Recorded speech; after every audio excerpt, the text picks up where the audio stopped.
आपण मळलेल्या पिठाची मजेदारशी रेसिपी बनवणार आहोत। ही रेसिपी करायला खूप सोपी आहे, झटपट होणारी आहे आणि आपल्या घरात जे साहित्य अवेलेबल आहे त्यातून आज आपण ही रेसिपी बनवणार आहोत। सगळ्यात पहिल्यांदा आपल्याला इथे एक मिक्सरचा जार घ्यायचा आहे।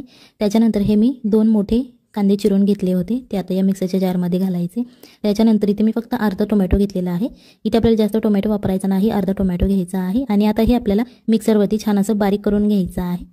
आता तुम्हाला दिसत असेल बघा, अशा प्रकारे आपलं हे मिक्सर तयार झालेलं आहे। छान असं घट्ट तयार झालेलं आहे, जास्त पातळही करायचं नाही आणि जास्त घट्टही नाही। अशा प्रकारे आपल्याला हे मीडियम बनवून घ्यायचं आहे। त्याच्यानंतर इथे मी मेथी घेतलेली आहे, 1 वाटी आपल्याला इथे मेथी घ्यायची आहे। त्याच्यानंतर अर्धा चमचा हळद, त्याच्यानंतर 1 चमचा लाल तिखट घ्यायचा आहे, हे तुमच्या चवीनुसार घ्यायचं आहे। त्याच्यानंतर आपल्याला चवीप्रमाणे मीठ घ्यायचं आहे आणि हा 1 चमचा मी गरम मसाला घेतलेला आहे। जर तुमच्याकडे गरम मसाला नसेल तुम्ही चिकन मसाला वापरला तरीही चालेल।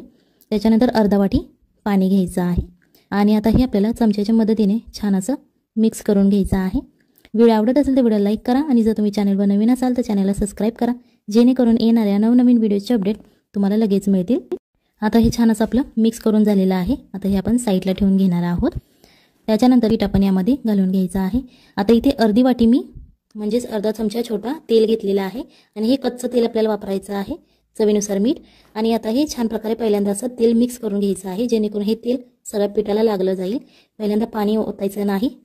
आता हे आपलं छान असं मिक्स करून झालेलं आहे। इथे मी पाणी घेतलेलं आहे। आता हे आपल्याला पीठ मळून घ्यायचं आहे, एकदम पाणी ओतायचं नाही, मळत मळत आपल्याला हे पाणी ओतून घ्यायचं आहे। तर तुम्हाला दिसत असेल बघा, अशा प्रकारे मी आपलं पीठ मळून घेतलेलं आहे। जास्त पातळही करायचं नाही, जास्त कडकही नाही, मीडियम असं करून घ्यायचं आहे। इथे एक मी पॅन घेतलेला आहे आणि यामध्ये आपल्याला सगळ्यात पहिल्यांदा 3 चमचे तेल घ्यायचं आहे। जर तुम्हाला तेल जास्त आवडत नसेल तर तुम्ही 1 ते 2 चम्मच वापरलं तरीही चालेल। आता हा मी खडा मसाला घेतलेला आहे, यामध्ये मोहरी, तेजपत्ता, तुमच्या घरात जो खडा मसाला अवेलेबल असेल तो तुम्ही टाकायचा आणि त्याच्यानंतर एक बारीक चिरलेला कांदा टाकायचा आहे आणि हा कांदा आपल्याला लालसर होईपर्यंत फ्राय करून घ्यायचा आहे। कांदा आपला लालसर फ्राय करून झालेला आहे, तुम्हाला दिसत असेल बघा, जास्तही करपवायचा नाही, मीडियम असा गोल्डन ब्राऊन करून घ्यायचा। आता जी आपण मगाशी पेस्ट बनवली होती कांदा आणि टोमॅटोची, ती आता यामध्ये घालून घ्यायची आहे आणि आता हे अशा प्रकारे मिक्स करून घ्यायचं आहे। आता ही जी पेस्ट आहे ती पेस्ट आणि कांदा आपल्याला छान असा भाजून घ्यायचा आहे। जोपर्यंत या पेस्टला तेल सुटत नाही तोपर्यंत आपल्याला हे फ्राय करून घ्यायचं आहे। तुम्हाला दिसत असेल बघा, ही रेसिपी करायला सोपी आहे, झटपट होणारी आहे आणि घरच्या साहित्यात होणारी। जेव्हा अचानक पाहुणे येतात तेव्हा आपण ही रेसिपी सांगा। आता जे आपण मगाशी मिक्सर तयार केलं होतं मेथीचं, ते आता या मसाल्यामध्ये आपल्याला घालून घ्यायचं आहे आणि आता हेही या मसाल्याला तेल सुटेपर्यंतच आपण फ्राय करून घेणार आहोत। छान असं फ्राय करायचं आहे, जेणेकरून यामधलं जे पाण्याचं प्रमाण आहे ते निघून जाईल, जेणेकरून आपला मसाला एकदम कोरडा होईल। आता यामध्ये आपल्याला 1 ग्लास पाणी ओतायचं आहे आणि हे आता आपल्याला पहिल्यांदा याची उकळी काढून घ्यायची आहे। सगळ्यात पहिल्यांदा हे मिक्स करायचं आहे पाणी आणि याची आपल्याला उकळी काढून घ्यायची आहे। अशा प्रकारे तुम्हाला दिसत असेल बघा, उकळायला लागलेलं आहे। आता हे जे आपण मगाशी पीठ मळून ठेवलं होतं त्याचे आता आपल्याला असे छोटे छोटे गोळे करून घ्यायचे आहेत। हे तुम्ही तुमच्या साईजनुसार करू शकता, तुम्हाला बारीक हवे असेल तर बारीक करू शकता। अशा प्रकारे मी याचे 3 गोळे करून घेतलेले आहेत। आता जे आपण मगाशी उकळायला ठेवलं होतं, आता त्याला छान अशी उकळी आलेली आहे। इथे मी 1 जाडसर कापलेली शिमला मिरची आणि 2 बारीक चिरलेले बटाटे घेतलेले आहेत, तुम्ही याच्यापेक्षा जाड सुद्धा चिरू शकता। आता याची पहिल्यांदा आपल्याला एक उकळी काढून घ्यायची आहे। इथे एक मी चाळण घेतलेली आहे, तुम्हाला दिसत असेल ही आपली वडी उकडण्याची चाळण आहे स्टीलची।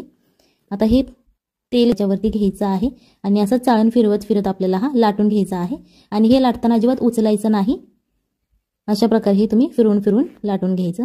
यामध्ये आता आपल्याला मेथीची पानं घ्यायची आहेत, त्याने अशा प्रकारे यामध्ये ठेवायची आहेत, जेणेकरून पूर्ण ही एक जी आपली लातिंबी आहे त्याच्यावरती ती सगळी बसली जातील पानं। आणि अशा प्रकारे आता त्याचा एक गोळा करून घ्यायचा आहे, तुम्हाला दिसत असेल।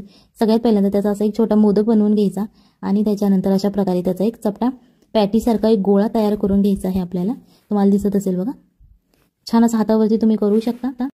आता हे आपल्याला लाटून घ्यायचं आहे आणि परत आपल्याला हे बिना उचलता लाटायचं आहे, त्याच्यामुळे तुम्हाला ही चाळण फिरवावी लागेल। फिरवत फिरवत आपल्याला ही लाटून घ्यायची आहे, अशी मीडियम साईजची आपल्याला ही लातिंबी लाटून घ्यायची आहे, तुम्हाला दिसत असेल बघा। अशा प्रकारे आता ही लाटून घेतलेली आहे आपण आणि आता ही सगळ्या बाजूने अशी सुट्टी करायची आहे, काढून घ्यायची आहे।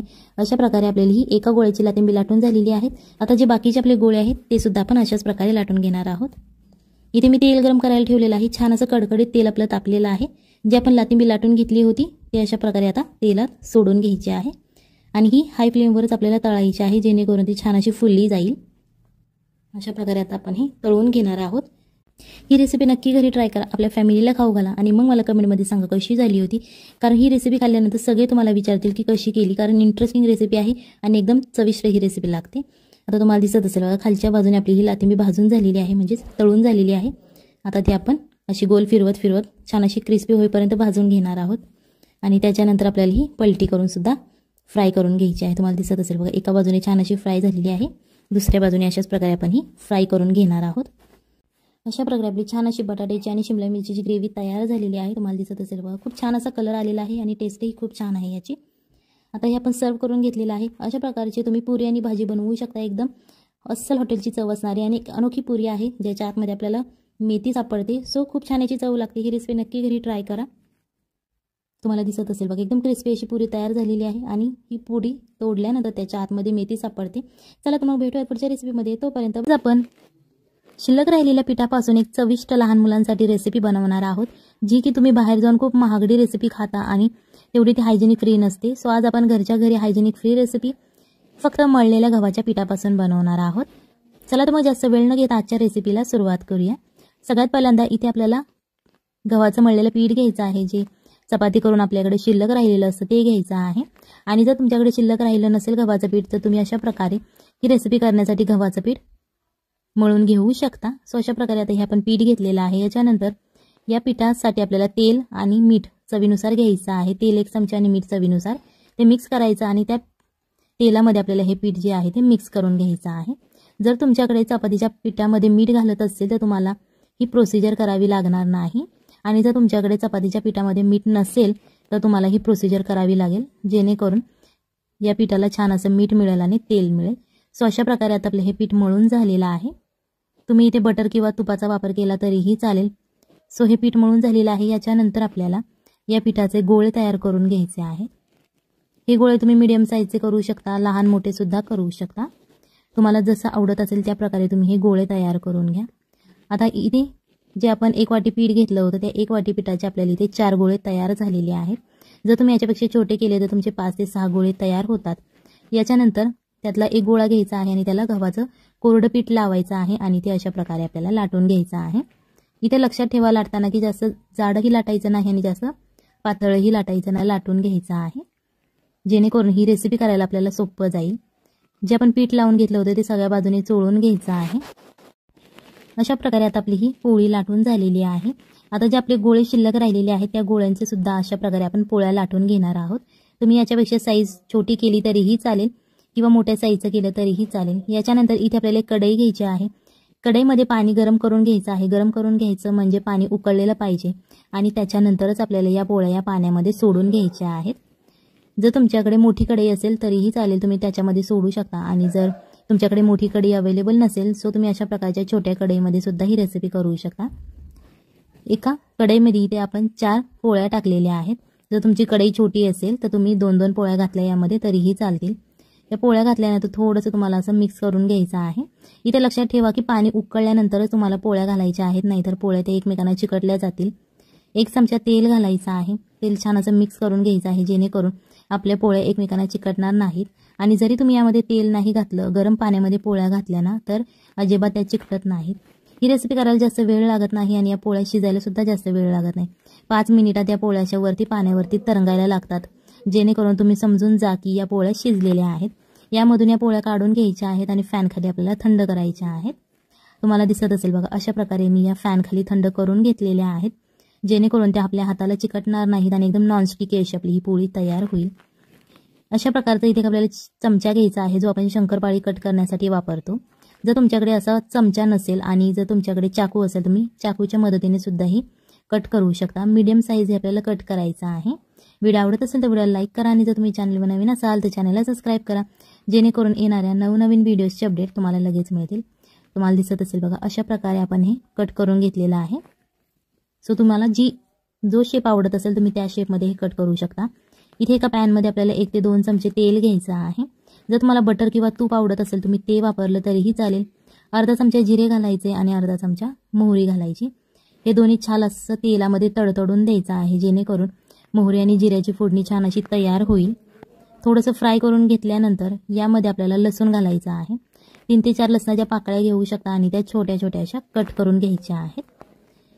लसूण घालून झाल्यानंतर हा लसूण सुद्धा आपल्याला फ्राय करायचा आहे. जास्त फ्राय नाही करायचा, गोल्डन ब्राऊन थोडासा झाला पाहिजे. एक जाडसर असा कांदा चिरून घ्यायचा आहे. ज्याप्रमाणे आपण भज्यासाठी चिरतो त्याचप्रमाणे हा कांदा आपल्याला चिरून घ्यायचा आहे आणि हा आता आपल्याला याच तेलामध्ये हा फ्राय करून घ्यायचा आहे.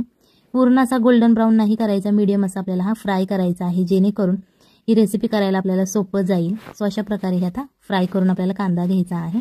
कांदा फ्राय झाल्यानंतर यामध्ये एक छोटी वाटी आपल्याला कोबी घ्यायचा आहे. त्याच्यानंतर एक टोमॅटो लिहिलेला आणि एक बारीक चिरलेली शिमला मिरची घ्यायची आहे. सो हे सगळे आपल्या भाज्या घालून झाल्यानंतर हे छान असं मिक्स करायचं आहे. त्याच्यानंतर चवीनुसार मीठ घालायचं, जेणेकरून भाज्यांना पाणी सुटलं जाईल आणि त्या लगेच शिजल्या जातील. जर तुमच्याकडे यामधली एखादी भाजी अवेलेबल नसेल तर तुम्ही नाही घातली तरीही चालेल. तुमच्या घरात ज्या भाज्या अवेलेबल असतील तुम्ही त्या घालू शकता, जेणेकरून लहान मुले भाजी खाण्यास नकार देतात. सो अशा प्रकारे त्यांना भाजी आपण खाऊ घालू शकतो. 1 चमचा रेड चिली सॉस घालायचा आहे. याच्यानंतर 1 चमचा ग्रीन चिली सॉस घालायचा आहे. जर तुमच्याकडे red chilli sauce green chilli sauce नसेल तर तुम्ही घरामध्ये मिरची वाटून घातली तरीही चालेल. आणि लहान मुलांसाठी बनवत असाल तर थोडीशीच घाला. 1 चमचा शेजवान चटणी आणि 1 चमचा सोया सॉस घालून हे छान असं मिक्स करून घ्यायचं आहे, जेणेकरून आपण ज्या भाज्या घातलेल्या आहेत त्या सगळ्या भाज्यांना हा मसाला लागला जाईल आणि छान अशी याची टेस्ट येईल. जास्त वेळ लागत नाही, 1 ते 1.5 मिनिटे तुम्ही हे फ्राय करू शकता. हे तुम्ही हाय फ्लेमवरती किंवा लो किंवा मीडियम फ्लेमवरती फ्राय केलं तरीही चालेल, काहीच प्रॉब्लेम नाही. फक्त छान असा मसाला या भाज्यांमध्ये मिक्स झाला पाहिजे आणि थोडासा मसाला शिजला पाहिजे.